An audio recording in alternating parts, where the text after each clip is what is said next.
What unfolds when a CEO disguises himself within his own factory and observes an employee succumbing to fatigue? Jacob Reynolds had established his manufacturing company from the very beginning. What began as a solitary workshop has expanded into a network of factories spanning 12 states. Yet recently, an unsettling sensation lingered. Concerns about elevated turnover rates, employee grievances, and a drop in product quality were accumulating. His senior managers dismissed it, labeling it merely as growing pains, they asserted. Yet Jacob remained unconvinced. Thus, he resolved to witness it firsthand. Veiled behind a beard, glasses, and a subtly stooped stance, he embraced the persona of a fresh temp worker known as Jack Richards. He donned worn jeans and a nondescript gray work shirt, merging seamlessly with the factory floor workers who had yet to encounter him face to face. Despite having numerous locations and a vast workforce, it was rare for anyone outside of upper management to have encountered the CEO in person. Jacob entered the main factory, the one that was meant to be his top-performing facility. The instant he entered, the air was thick with tension. The atmosphere was heavy with tension. The sound of machinery overshadowing quiet conversations, and employees operated with mechanical accuracy. Silence envelopes the room, heavy with fatigue, devoid of mirth or light-hearted conversation. A supervisor named Darren, a stout figure with a constant frown, passed him a clipboard. "You're on the assembly line, maintaining a steady pace, with no time for breaks beyond what's scheduled. Make a mistake and you're gone." His voice cut through the air, filled with urgency. Jacob inclined his head, maintaining a low profile. He approached his station, where he was anticipated to examine and package parts with unyielding speed. In mere moments, beads of sweat cascaded down his brow. The task was monotonous, the pace relentless. He cast a look at the others. Most appeared exhausted, their faces wan, their hands moving with a certain mechanical quality. And then it occurred. A few feet away, a young man with dark circles under his eyes swayed unsteadily on his feet. His breath came in labored gasps, his hands trembling uncontrollably. Jacob observed him dabbing at the sweat on his brow with shaky fingers, and then he fell to the ground. Jacob stood still. In an instant, the world around him faded into a haze. The young man struck the unforgiving concrete floor with a muted thud. Silence enveloped the scene, as if time itself had paused. Not a single soul stirred. Darren let out a weary sigh, shaking his head in disbelief. "Someone pull him to the break room," he mumbled, hardly glancing up. Jacob felt a knot in his stomach. "Isn't it time we reached out for assistance?" Darren cast him a fierce look. "He'll be all right. He's merely fatigued. It occurs frequently." "It occurs frequently." Jacob's hands clenched into tight fists. A woman hurried from the adjacent station, dropping to her knees beside the fallen worker. Logan, do you hear me?" She softly nudged his shoulder, her voice laced with concern. Jacob sank to one knee beside her. Logan's breath came in quick, shallow gasps, his skin slick with clamminess. "He needs water," Jacob remarked, scanning the surroundings. The woman, known as Tag Reed Maria, nodded and dashed away. Darren, in contrast, let out a more pronounced sigh. "We simply can't afford to waste any more time on this," he muttered with frustration. "If he can't maintain the pace, he doesn't belong here." Jacob tightened his jaw. He felt an intense urge to confront him immediately, yet he recognized the necessity of gathering more information, of comprehending the full extent of the situation. Maria came back, gently bringing a water bottle to Logan's lips. After a brief pause, the young man began to move, his eyelids slowly lifting. He whispered something raspy and attempted to rise. "You should take a break," Maria said gently. Logan offered her a faint smile. Unable to rinse, Jacob felt a tightness in his chest as Darren clapped his hands. "All right, the performance has concluded. It's time to return to our tasks, Logan. Either rise to the occasion or head home. The decision is yours." Logan, though visibly weary, compelled himself to rise. His legs trembled, yet he remained standing. "I'm fine," he whispered. Jacob was in disbelief at the sight before him.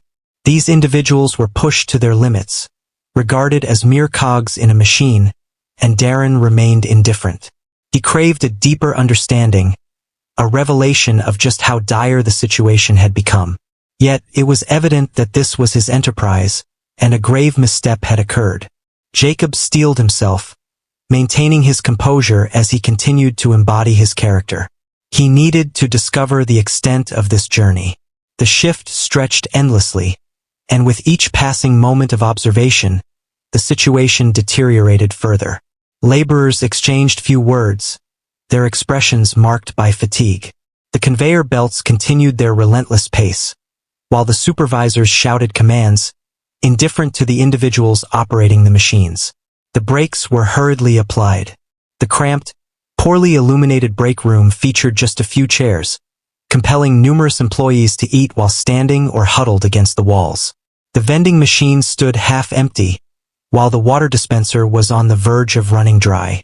Jacob noticed Logan in the corner, his complexion still ashen, yet he was determinedly consuming a protein bar. Maria settled next to him, her tone soft yet filled with urgency. "You really should take a day off," she urged, but he simply shook his head in response. "I'm unable to, as I already missed one last week. They're going to reduce my hours." Maria's jaw clenched. "That's not fair," Logan said with a faint laugh. Fair Maria triumphs, a reminder of the last moment anything here felt just, and Jacob's stomach churned once more. He focused on the payroll sheets abandoned on a supervisor's desk. He looked down, feigning a need to fix his shoe. The figures were astonishingly minimal.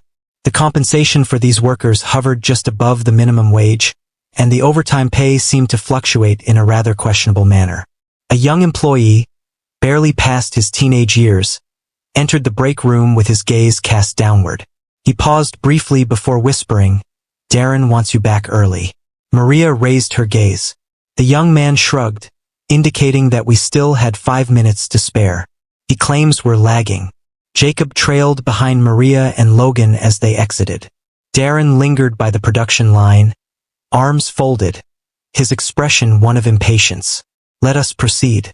We can't afford to waste any time idly." Maria whispered a few words to herself before resuming her work at her station. Logan trudged along, his fatigue evident, yet he remained silent. Jacob struggled to maintain his silence, yet within him, frustration simmered and swelled. Time dragged on, and the factory showed no signs of letting up. The atmosphere within the building was oppressive, heavy with the aroma of metal and oil. Everyone appeared discontent, and not a single person seemed even slightly all right. Then he observed something additional. A worker stationed at the far end of the line, tasked with quality control, continued to shake his head in disapproval. He extracted flawed components from the conveyor belt, his collection expanding with each passing moment. Jacob inched nearer, feigning a need to rearrange his setup. "What seems to be the issue?" he inquired. Eddie, as indicated by his name tag, let out a weary sigh. "The components are misaligned, and the measurements are becoming inconsistent. We're moving too quickly," Jacob said with a frown. "Doesn't anyone check before they head out?" Eddie snorted. "Darren is indifferent. His sole focus is on the figures. I've mentioned to him numerous times that these pieces do not meet the required standards. He urged me to pick up the pace." Jacob felt his heart race. If defective components were being dispatched, it indicated that consumers were receiving subpar items. This clarified the recent increase in grievances, which Darren had overlooked. Jacob realized he had witnessed all that was necessary. He had paced the room, witnessed the weariness, listened to the discontent, and now he possessed evidence that excellence was being compromised for haste. This was more than merely a matter of management. A catastrophe was looming on the horizon. The breaking point arrived when he witnessed Darren take Maria to the side. His voice was low, yet there was an unmistakable sharpness and condescension in his tone. Darren muttered, "You're becoming too comfortable." Excessive pauses and an abundance of chatter. "If you wish to maintain your hours, you should begin demonstrating some concern for this position." Maria stiffened. "I complete my tasks. I've always met my targets," Darren smirked. That's beside the issue. Jacob had reached his limit. His hands tightened into fists, and for the first time that day, he felt a surge of indifference towards maintaining his disguise. He had finished observing. The moment had arrived to take action. Jacob inhaled deeply, finding his balance. His anger was not merely a flicker. It burned with intensity, yet he understood the importance of addressing the situation with care. He advanced, his tone steady yet composed. "Maria, it's time for you to take a break. Right now." Maria became perplexed. Darren scowled. "Who do you think you are to issue commands?" Jacob lifted his shoulders, abandoning the slouch that had accompanied him throughout the day. He lifted his glasses off, allowing his voice to resonate across the factory floor. "I am Jacob Reynolds, and I embrace the quiet." The whir of machinery, the clash of steel, all fell into a moment of stillness.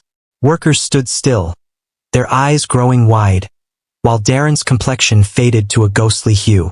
"Excuse me?" Jacob refrained from reiterating his words. He allowed the burden of who he was to rest upon him. Maria stepped back, her breath coming in quick, uneven bursts. Logan, still looking ashen from earlier, appeared as if he had just encountered a specter. Jacob faced Darren. "Your management of this factory resembles that of a sweatshop. You have overlooked the welfare of my team. You have diminished the standard of my offerings." His voice was deep and measured, yet piercing enough to slice through metal. Darren's jaw clenched. "Sir, let's skip that." Jacob's stare pierced through him. "I observed you disregard an employee who fell to the ground. I noticed you encouraging others to forgo their breaks. I've noticed how you communicate with my team." He moved in closer. "I am aware that you have disregarded alerts regarding the shipment of defective components." Darren's lips parted, yet silence enveloped him.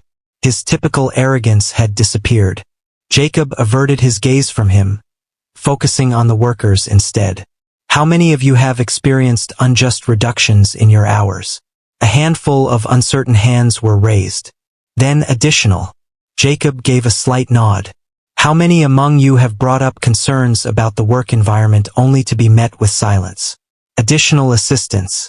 The atmosphere in the room grew increasingly charged.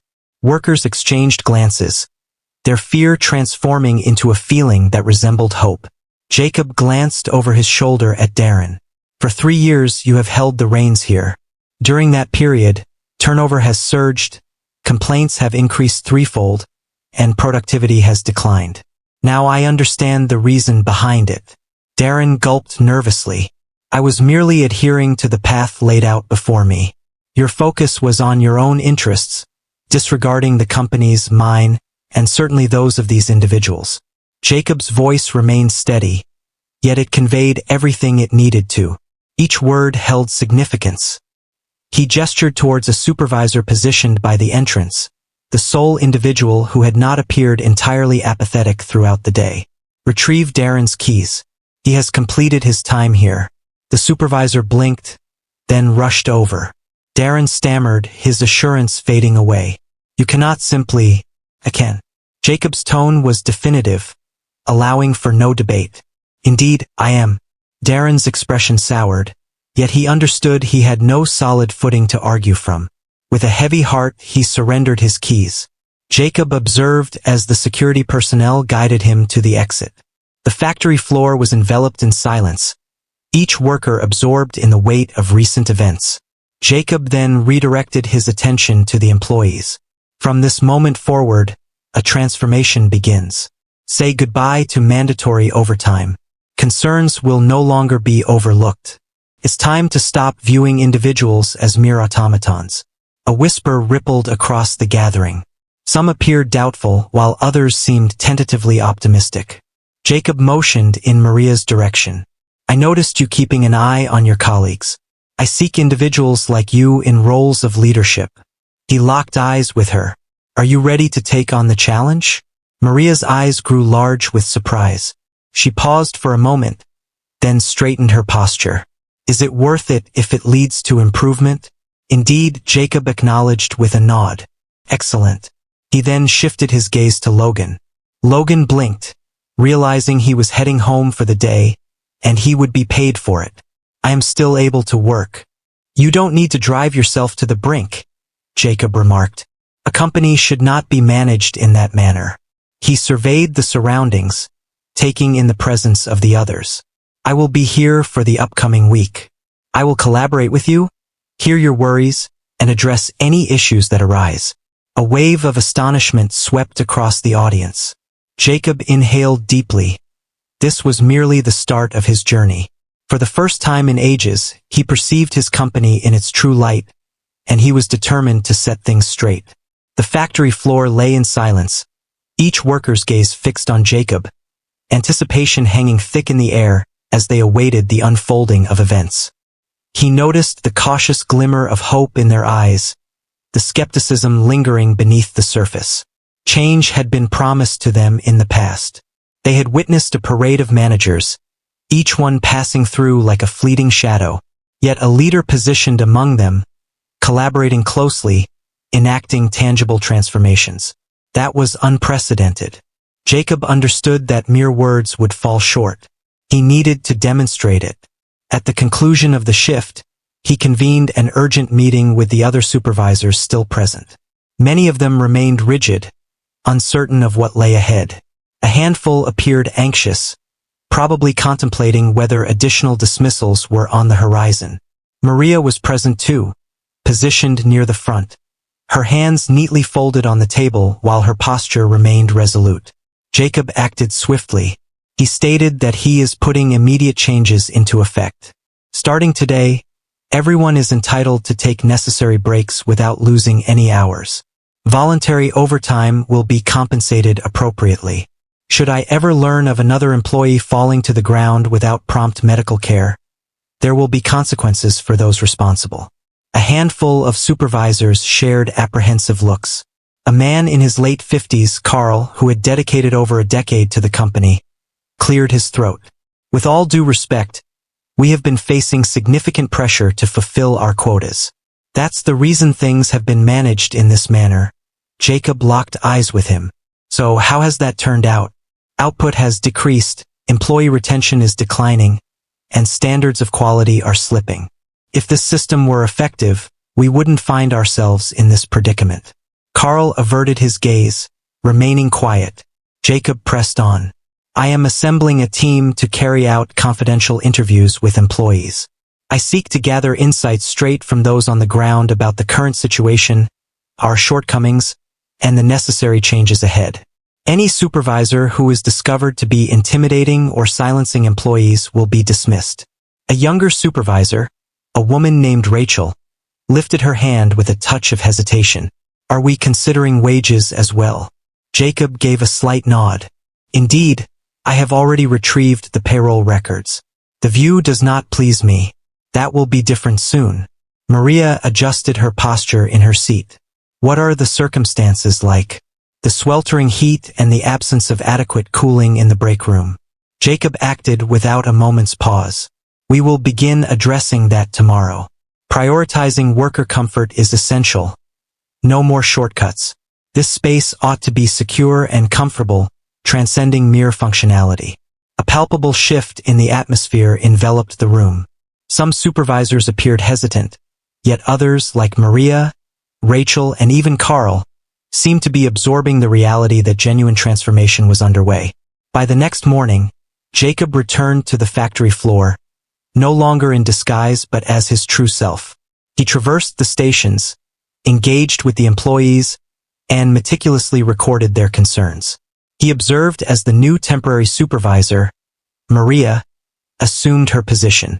She maintained a strong yet just approach, ensuring that the workers received their breaks while also keeping an eye on Logan, who appeared significantly improved after a day of complete rest. That afternoon, he convened with a group of engineers to tackle the problem of the defective components. The reality was far more grim than he had imagined. Darren disregarded several alerts from the quality control team, compelling them to approve flawed products merely to meet targets. Jacob emphasized that from this point forward, quality would take precedence. If production experiences a slight slowdown to guarantee improved products, then so be it. By the week's conclusion, The alterations were already manifesting their impact. The factory operated with greater efficiency. Workers were not hurrying to the point of fatigue. Concerns were being attended to. For the first time in ages, a feeling of trust was beginning to mend. As Friday evening unfolded, Jacob was getting ready to depart when Logan, with a hint of uncertainty, made his way toward him. "Sir, I simply wish to express my gratitude. I believed that nothing would ever shift in this place." Jacob chuckled softly, a shake of his head accompanying the gesture. "Hold off on the gratitude for now. Keep me responsible.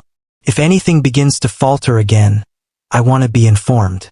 Logan smiled broadly. "I will definitely hold you accountable for that." Jacob ventured outdoors, inhaling the crispness of the evening air deeply. He arrived with the anticipation of encountering issues. He was surprised to discover individuals who had been longing for someone to truly hear them. He would always remember that moment, and he was determined to prevent it from occurring once more. Jacob remained at the factory, though not in full capacity. Despite the changes being put into place, he consistently prioritized making unannounced visits, strolling through the workspace and engaging in conversations with the staff. He wasn't merely checking in. He was ensuring that the cultural shift took root. 2 weeks following his undercover experience, the change was unmistakable. The break room underwent a transformation, featuring efficient air conditioning, additional seating, and a well-stocked vending machine. Employees were free to enjoy their meals and hydrate without haste. The heavy silence that once enveloped the factory had dissipated now. Colleagues engaged in conversation, shared a few laughs, and even played music softly in the background during their shifts. It wasn't an ideal transformation, but the burden was easing. Maria had embraced her position as a team lead, and it was evident she was the perfect fit. She maintained a smooth flow, ensuring everyone kept pace without feeling overwhelmed. When Logan requested a day off due to the flu, she promptly approved it without hesitation, and there was no doubt about the impact on his hours. Jacob felt a sense of satisfaction with the advancements made, yet he understood that addressing only one factory would not suffice. If these issues had lingered here, they were probably occurring at other sites as well. He had to explore further. One evening, he found himself in his office, meticulously examining reports from each of his 12 factories. The patterns emerged distinctly. Certain locations flourished, while others displayed figures reminiscent of those he had encountered during his undercover assignment at the plant. Constant staff changes, ongoing employee grievances, diminishing standards. He dialed Rachel's number, the supervisor who had raised concerns about wages in the initial meeting. She felt a jolt of surprise upon receiving a direct message from him, yet she promptly responded to his inquiries. She acknowledged that Darren wasn't the only one of his kind. In certain factories, a mindset prevails among managers that the only path to achieving results is by driving individuals to their utmost limits. Jacob scowled. And no one mentioned it. Rachel paused. Some did, but when those reports reach the wrong individuals like Darren, they tend to get overlooked. Jacob's hold on the phone grew firmer. He established this company driven by a commitment to excellence and honesty. The realization that his own management had been deliberately stifling problems left him feeling utterly unsettled. He arrived at his conclusion. The following morning, he distributed a memo to the entire company. Each factory would be subject to a thorough independent audit. Human resources teams would carry out confidential employee interviews, and managers with a track record of grievances would undergo evaluation. The response was swift. Several seasoned factory managers expressed their concerns, arguing that the audits would interfere with the smooth running of operations. Jacob was indifferent. The factories that were already operating smoothly had no reason for concern. Those who concealed their truths were precisely the targets of his pursuit. In the coming month, the audits revealed all of Jacob's worst fears and then some. At 3 additional sites, overseers were managing their operations with the same detrimental mindset that Darren exhibited. Employees faced excessive workloads, grievances went unaddressed, and in one instance, a whole department had been misclassified to evade overtime payments. Jacob acted without a moment's pause. The managers were let go. However, Letting people go wasn't sufficient. He understood that without a fundamental shift in the system, new wrongdoers would inevitably emerge to fill the void. Thus, he took a bold step. A new policy was implemented by him. Factory managers will not be appointed exclusively based on their production experience. Leadership training would be essential, and any prospective hire must show a grasp of both productivity and employee welfare. Crucially, he established a direct reporting line that completely circumvented middle management. Every employee from any manufacturing facility should be able to voice their concerns directly to corporate leaders without the worry of facing repercussions. Initially, the accounts poured in. While some concerns were relatively trivial, others uncovered significant underlying problems that required prompt resolution. A factory was operating with safety equipment that had not been updated in years. One individual experienced a supervisor who consistently rejected vacation requests to maintain elevated production levels. Jacob took the time to personally address each issue. As he proceeded, he noticed a change occurring. Trust in leadership among employees has begun to be restored. Productivity rose not due to increased pressure, but because individuals felt appreciated. Half a year following his covert operation, the effects were unmistakable. Turnover rates decreased in every factory. There has been a notable reduction in product defects, down by 40%. For the first time in years, complaints from customers regarding quality had almost vanished. Jacob found himself in the very factory where it all began, observing the seamless flow of the assembly line. The team was engaged, yet not exhausted. Maria engaged with a group of new hires, leading them through their roles with a supportive approach rather than issuing commands. Logan, having regained his strength, was elevated to a role in quality control, dedicated to preventing the oversights that Darren had overlooked from occurring again. Jacob had constructed this company, yet for the first time in years he sensed a genuine comprehension of it. He had almost forgotten the individuals who were the foundation of his enterprise. However, he was determined to ensure that such a thing would never occur again.